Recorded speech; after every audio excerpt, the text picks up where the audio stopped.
दोस्तों यहाँ पे ITI के लिए एक और अपॉर्चुनिटी सामने आ रही है। ये जो वैकेंसी निकली है ये हमारी अप्रेंटिसशिप के लिए ECR की तरफ से यहाँ पे अप्रेंटिसशिप निकली हुई है रेलवे के लिए। आप लोग जानते हैं रेलवे से अप्रेंटिस कर लेना मतलब कि 90% जॉब पा लेना जैसा है। तो इसलिए जो भी छात्र जिन्होंने अप्रेंटिसशिप नहीं की है तो उनके लिए बहुत बढ़िया मौका है यहाँ पे रेलवे ने दिया है। अगर आप बिहार के छात्र हैं या इसके आसपास के रीजन में या फिर आप पटना के हैं तो आपके लिए बहुत बड़ी गुड न्यूज़ है। ये East Central Railway Recruitment Cell की तरफ से यहाँ पे रिक्रूटमेंट आउट हुई है। ये जो नोटिफिकेशन है आप देख सकते हैं यहाँ पे 26/9/2025 से आपके फॉर्म भरने स्टार्ट हो गए। इसकी लास्ट डेट आप देख लीजिए 25 अक्टूबर 2025 रखी गई है। ये जो engagement of apprenticeship training under the apprenticeship act 1961 over east Central railway. तो जैसा कि आप सब लोग जानते हैं रेलवे में आजकल ग्रुप डी में स्पेशली जो आरक्षण मिलता है 20% का, उसमें वो छात्र भी जिनकी उम्मीद नहीं रहती है वो भी कम मार्क्स ला के भी सिलेक्शन हो सकता है। तो आइए जान लेते हैं कैसे आपका सिलेक्शन ईजी हो जाएगा। सबसे पहले आपको ये जो अप्रेंटिसशिप है वो कर लेनी है रेलवे से। तो रेलवे से अप्रेंटिसशिप करने के बहुत ज़्यादा फ़ायदे होते हैं। फ़िलहाल हम आ जाते हैं आपका फॉर्म कैसे फिल करना है। Candidate should not and take coincide of the fact that centralized notification of engagement of act apprenticeship 1961 for east central railway Recruitment Cell. ये तो रिक्रूटमेंट सेल के बारे में बताया हुआ है क्या क्या होता है, कैसे कैसे कार्य करता है। फिलहाल हमारा मेन उद्देश्य है फॉर्म भरना ऑनलाइन। तो ये साइट दी गई है www.ecrindianrailway.gov.in। इस पर जाके हाजीपुर हेडक्वार्टर में जाके RRC पटना में क्लिक करेंगे तो आपका फॉर्म यहाँ से ओपन हो जाएगा। After preparation of merit list, सबसे पहले मैं आपको बता दूँ यह मेरिट लिस्ट पे होने वाला है। यहाँ कोई एग्ज़ाम नहीं होता, आपको मेरिट लिस्ट पे यहाँ पे सिलेक्शन होता है। The same will be advise to respective division units of central. आप जिस यूनिट से अप्लाई करेंगे वहाँ पे एक मेरिट तैयार होगी। मेरिट आपके 10th के और ITI के मार्क्स के आधार पर होती है। आइए बता देता हूँ मैं कितने मार्क्स आपके जोड़े जाते हैं। तो मोड ऑफ सिलेक्शन के बारे में बता देता हूँ। Selection of apprenticeship training will be on the basis of merit list. तो सबसे पहले आपकी मेरिट लिस्ट प्रिपेयर होगी। All the candidate who apply again the notification of particular division unit. जैसे कि मैंने पहले बताया पटना से अप्लाई करोगे तो पटना से, हाजीपुर से अप्लाई करोगे तो हाजीपुर से आपकी मेरिट बनेगी। The merit list will be prepared taking the average of the percentage marks obtain by the candidate in both matriculation and with minimum 50% aggregate marks and ITI equal weightage to both. यानी कि 50% आपके ITI के लिए और 50% 10th के marks जोड़े जाएंगे। बाकी यहाँ पे जो मिनिमम 50% बताया हुआ है with minimum 50% aggregate marks and examination giving equal weightage for both. तो दोनों के मार्क्स को 50% वो जोड़ेंगे। फॉर दो calculation of percentage of matriculation marks obtain by the candidate in all subject will be developed on the basis of marks obtain in any subject of the group. अब आ जाते हैं कि इसका आपको रजिस्ट्रेशन कैसे करना है। तो सबसे पहले मैं बता दूं ऑनलाइन आपको रजिस्ट्रेशन करना होगा। इन्होंने बताया टू अवॉइड लास्ट मिनट पहले से ही आप फॉर्म भर लीजिए। तो ऑनलाइन एप्लीकेशन में जाके रजिस्ट्रेशन नंबर एक आएगा। Each applicant candidate are right to preserve note the registration number for further stages.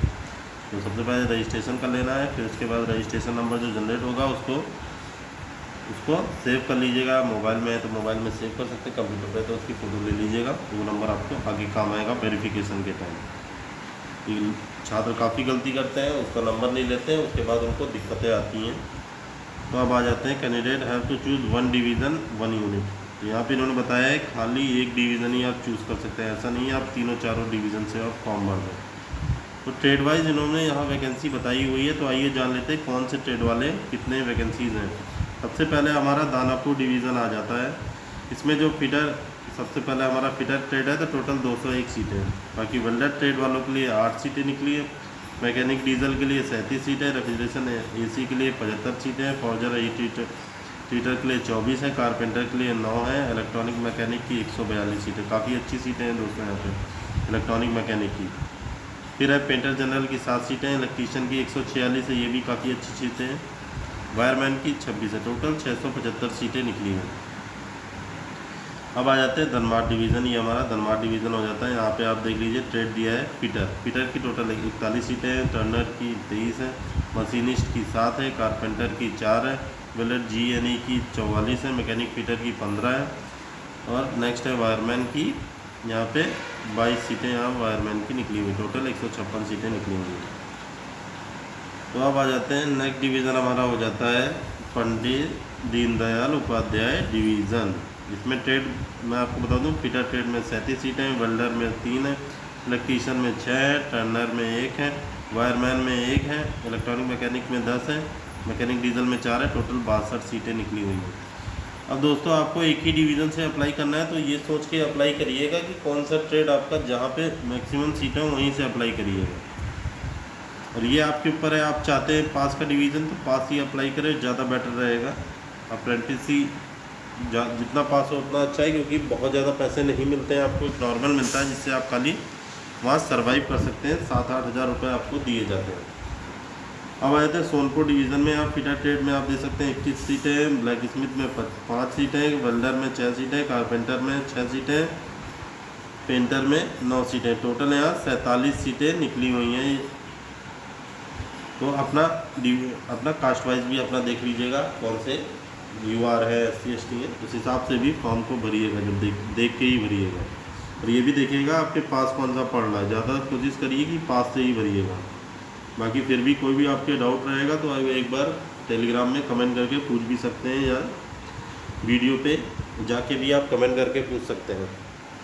Samastipur division में आ जाते हैं। फिटर में 6 सीटें, मैकेनिकल डीजल में 6 सीटें, इलेक्ट्रीशियन में 18 है, इलेक्ट्रॉनिक मैकेनिक में 4 है, वेल्डर में 2 सीटें हैं, पेंटर में 2 हैं। नेक्स्ट हमारा हो जाता है कारपेंटर में 2 हैं, टर्नर में 2 सीटें, टोटल 42 सीटें निकली हुई हैं। थोड़ा सा और मैं अदर डिवीज़न की तरफ चलता हूँ, तो ये मैं आपको बता देता हूँ। ये डिवीज़न है हमारा प्लांट डिपो, पंडित दीनदयाल उपाध्याय में ही प्लांट डिपो में। पहला ट्रेड है हमारा फिटर का 22 सीटें, मशीनिस्ट की 2 हैं, वेल्डर GNE की 1 है, इलेक्ट्रीशियन की 1 है, मशीनिस्ट ग्राइंडर की 1 है, टर्नर की 1 है, मैकेनिक डीजल की 1 है, टोटल 29 सीटें हैं। अब आ जाते हैं नेक्स्ट हमारा कैरिज रिपेयर वर्कशॉप हार्नर।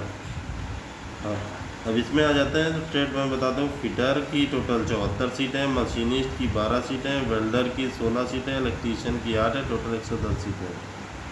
अब नेक्स्ट आ जाते हैं हमारे मैकेनिकल वर्कशॉप समस्तीपुर।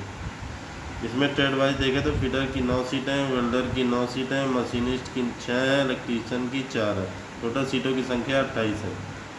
बाकी आप अपने कैटेगरीज वाइज भी देख सकते हैं। फिलहाल मैंने आपको मेन चीज़ बता दी, सबसे ज़्यादा सीटें कहाँ हैं, सबसे कम कहाँ है।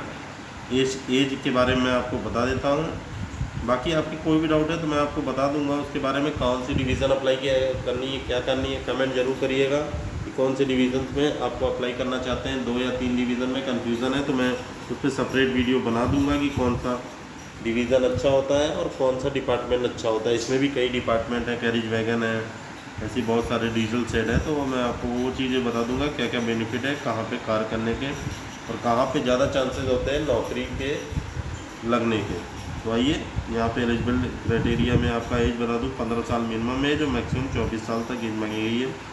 और एज हमारी 25 अक्टूबर 2025 से काउंट होगी। बाकी 5 साल का रिलैक्सेशन SC ST को, 3 साल का OBC को, 15 साल का रिलैक्सेशन हमारा PWD भाई को दिया जाएगा।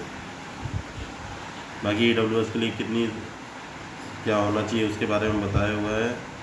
चलिए ये एक्स सर्विसमैन के बारे में कितना रिलैक्सेशन है। एजुकेशन क्वालिफिकेशन आप देख लीजिएगा दोस्तों, यहाँ पे 10th सर्टिफिकेट आपके पास होना चाहिए अंडर 10+2 स्कीम के साथ। इसका मतलब ये नहीं 12th ही होना चाहिए, 10th भी यहाँ पे चलेगा, 10th को भी चलेगा। यहाँ पे ITI होना चाहिए, ITI का सर्टिफिकेट, NTC सर्टिफिकेट आपके पास होना चाहिए। NCVT या SCVT दोनों ही अप्लाई कर सकते हैं, ऐसा नहीं खाली NCVT। यहाँ पे NCVT SCVT दोनों ही अप्लाई कर सकते हैं, तो दोनों ही के लिए यहाँ पे उन्होंने अलाउ किया हुआ है। बाकी फ़ीस आप देख लीजिए, 100 रुपये फ़ीस आपकी लगने वाली है। इस फीस को आपको ऑनलाइन के माध्यम से आपको जमा करना है। साइट के बारे में एक बार फिर आपको बता देता हूँ कि हमारी साइट का नेम है www.ecr.india.railway.gov.in। इसके बाद जाके इसके साइट पर क्लिक करेंगे, फिर हाजीपुर डिवीज़न में क्लिक करना है। हाजीपुर हेडक्वार्टर के बाद क्लिक करने के बाद RRC पटना पर क्लिक करेंगे तो यहाँ पे फॉर्म आपका ओपन हो जाएगा और ऐसे ही आपको पेमेंट भी करनी होगी। तो ये पूरा डिटेल यहाँ पे दिया हुआ है। वीडियो कैसी लगी कमेंट करके ज़रूर बताइएगा। फ़िलहाल जितना भी डिटेल था मैंने सारा कवर कर दिया। फिर भी कोई डाउट रह जाता है कि मेडिकल में आपसे कैसा क्या क्या चेकअप होगा, क्या नहीं होगा और कौन सी जॉब अच्छी है, इसके बारे में जानना चाहते हैं तो चैनल पे कमेंट कर वीडियो पे कमेंट कर दीजिएगा। बाकी आप टेलीग्राम चैनल पे मेरे टेलीग्राम पे भी जाके जुड़ सकते हैं, वहाँ पे भी ऐसी अपडेट आती रहती हैं, वहाँ से भी आप क्वेश्चंस पूछ सकते हैं। चलिए मिलते हैं नेक्स्ट वीडियो में। ओके।